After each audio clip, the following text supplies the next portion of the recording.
सिर्फ 10 मिनट का वीडियो है, जरूर देखिए अंत तक, आपके भले के लिए ही है।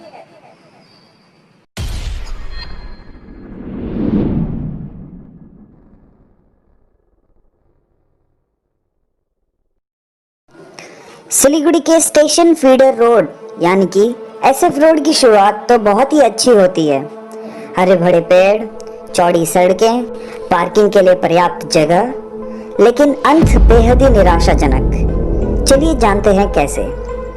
एसएफ रोड विशाल सिनेमा घर तक तो ठीक ही रहता है, लेकिन उसके बाद वह सिकुड़ सा जाता है। इसके दो प्रमुख कारण हैं। पहला, थाना मोड़, जो कि बहुत ही फेमस चौरस्ता है पुरानी सिलीगुड़ी का, और दूसरा सिलीगुड़ी का थाना यानी कि सिलीगुड़ी पुलिस स्टेशन, जिसके कारण एसएफ रोड अंत में आते आते बहुत ही पतला हो जाता है। इतने इम्पोर्टेंट मोड़ पर सड़कें चौड़ी होनी चाहिए, ट्रैफिक की समस्या नहीं होनी चाहिए, लेकिन यहाँ तो उल्टा है। यहाँ पे सबसे ज्यादा ट्रैफिक पाया जाता है इस इलाके में। एसएफ रोड पे जहाँ वन वे पर 2 ट्रक एक साथ जा सकते हैं, वहीं पर थाना मोड़ के बाद 1 ट्रक जा सके, वही बड़ी बात है, क्योंकि एक बहुत बड़ा हिस्सा पुलिस स्टेशन ले लेता है, जिसके कारण 2 वे एसएफ रोड थाना मोड़ के बाद 1 वे में तब्दील हो जाता है।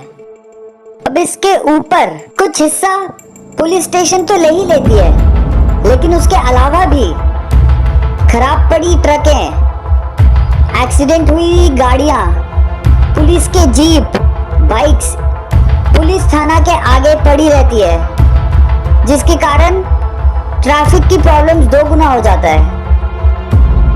आप स्क्रीन पर देख सकते हैं कैसे सिलीगुड़ी का एक मेन रोड ट्रैफिक का शिकार होए जा रहा है और परेशानी बनता जा रहा है सभी के लिए, जबकि इसका उपाय आप सबके सामने है। जी हाँ, अब बात करते हैं उपाय की।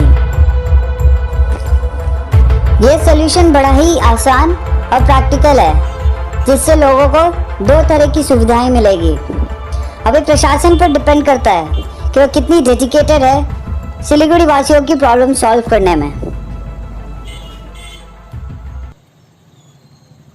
सिलीगुड़ी थाना के पीछे बाबूपाड़ा मेन रोड से सटा हुआ ये जो जमीन आप देख रहे हैं, यही है सॉल्यूशन। तो यहाँ पर जरूरत है सड़कें चौड़ी करने की और ज्यादा जगह बनाने की, ताकि गाड़ियां पास हो सके। यहाँ की सड़कें इतनी पतली है कि अगर कोई ट्रक या बस आ जाए तो जाम लग जाता है। सिटी ऑटो, टोटो, रिक्शा, ये सब के कारण हाहाकार मच जाता है। सिलीगुड़ी प्रशासन को तो ये सब पता ही होगा। अगर हम ये खाली जमीन का सही ढंग से उपयोग करें तो थाना मोड़ इलाके की ट्रैफिक की परेशानी तो कम होगी। उसके अलावा इस एरिया के लोगों के लिए एक बहुत बड़ा तोहफा भी मिलेगा। चलिए जानते हैं कैसे। बतायन अपार्टमेंट से दासगुप्ता ऑप्टिकल तक, दासगुप्ता ऑप्टिकल से थाना मोड़ तक, और थाना मोड़ से लेके फ्लाईओवर के स्टार्टिंग पॉइंट तक, अगर हम इस तीनों साइट्स को रिकंस्ट्रक्ट कर ले तो ट्रैफिक की समस्या काफी हद तक खत्म हो जाएगी। मैं ये डायग्राम के तहत आपको समझाना चाहता हूँ कि कितनी बड़ी ये प्रॉब्लम है और कितना आसान सा सॉल्यूशन है। जो करंट मॉडल है वो कुछ इस प्रकार है। Blue and strips police station है, उसके पीछे वाला एरिया बंजर जमीन और ग्रे में रोड्स। तो आप देख सकते हैं कैसे पुलिस स्टेशन के कारण थाना मोड़ के बाद रोड चुस जाता है। रिकंस्ट्रक्टेड मॉडल कुछ ऐसा दिखेगा। जो ये डॉटेड लाइंस है, सिर्फ उतनी सी जमीन ही ली जाएगी इतने बड़े जमीन से सड़कें चौड़ी करने के लिए।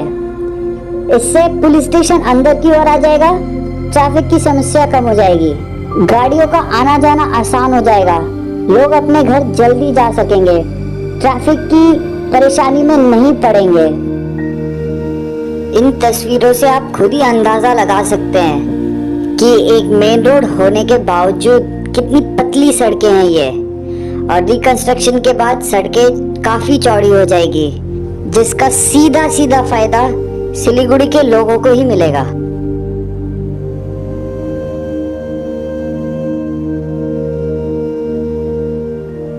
अब दूसरे और बहुत ही अहम पहलू पे आते हैं।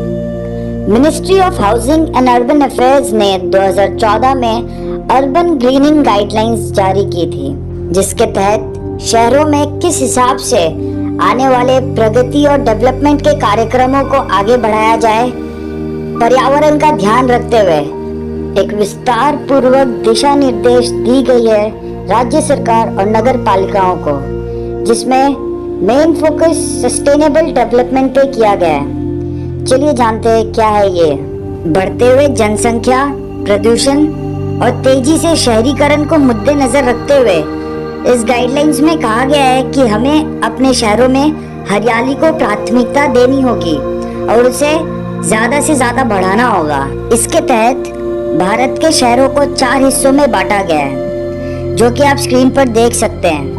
और सिलीगुड़ी शहर मीडियम कैटेगरी में आता है, जिसमें शहर का 18 से 20% हिस्सा हरियाली यानी ओपन स्पेस होनी चाहिए।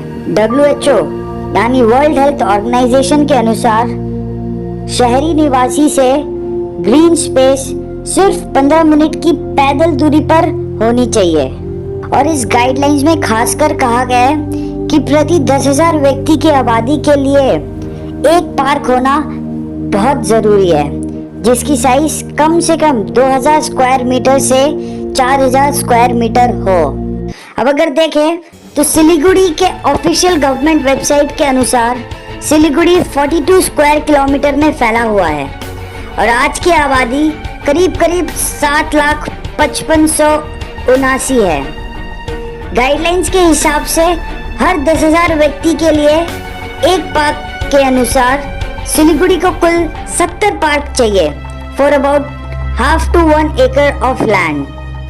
अगर वो भी ना हो सके तो कुल 47 वार्ड्स है, तो हर एक वार्ड के लिए एक पार्क तो होना आवश्यक है, जो कि 15 मिनट की वॉकिंग डिस्टेंस पे हो।